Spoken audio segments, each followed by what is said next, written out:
اعوذ باللہ من الشیطان الرجیم بسم اللہ الرحمن الرحیم۔ وضاحت آیت نمبر 71 سورۃ الانعام۔ کفار اس بات میں بڑے کوشاں رہا کرتے تھے کہ مسلمان اسلام کو چھوڑ کر اپنے باپ دادا کا مذہب پھر سے اختیار کر لیں۔ اللہ تعالیٰ اپنے محبوب کریم علیہ افضل الصلاۃ والتسلیم کو حکم فرماتے ہیں کہ آپ انہیں فرمائیے کہ یہ خیال خام اپنے دل سے نکال دیں۔ کیا یہ ممکن ہے کہ وہ شاہراہ ہدایت پا لینے کے بعد جس پر نور ہی نور ہے، جس پر ہدایت ہی ہدایت ہے، جس پر کامیابیاں ہی کامرانیاں ہیں، جس کی منزل جنت الفردوس ہے، یعنی کہ ہم کس طرح دوبارہ شرک و کفر، فسق و فجور کے بھیانک اندھیروں کی طرف لوٹ جائیں؟ ہرگز نہیں۔ اگر ایسا کریں تو پھر ہماری حالت اس شخص سے مختلف نہ ہوگی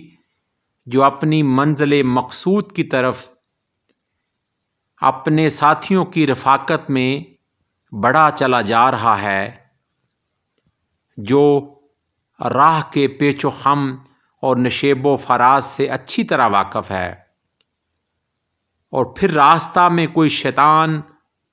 یا اسے کوئی جن جو ہے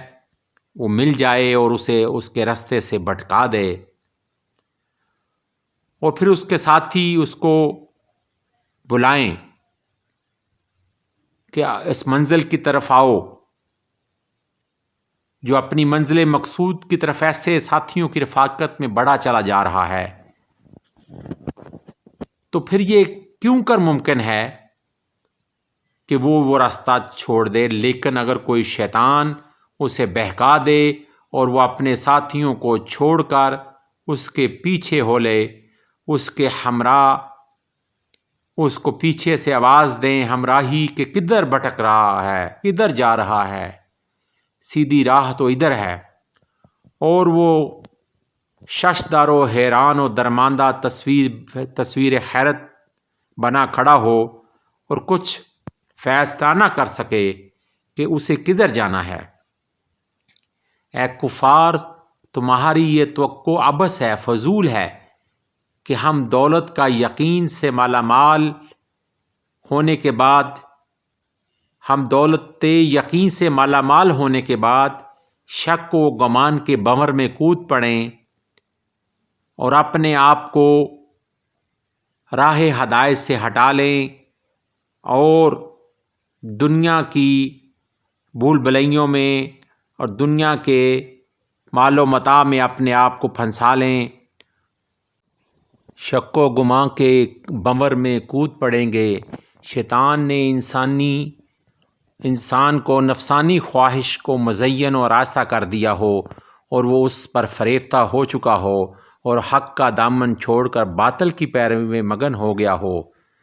تو پھر اس کے لیے واپسی کا راستہ بڑا ہی مشکل ہوتا ہے۔ تو اگر وہ واپس نہیں آئے گا تو پھر اس کے لیے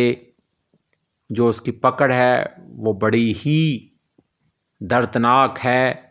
جس کا انسان اس دنیا میں تو تصور بھی نہیں کر سکتا۔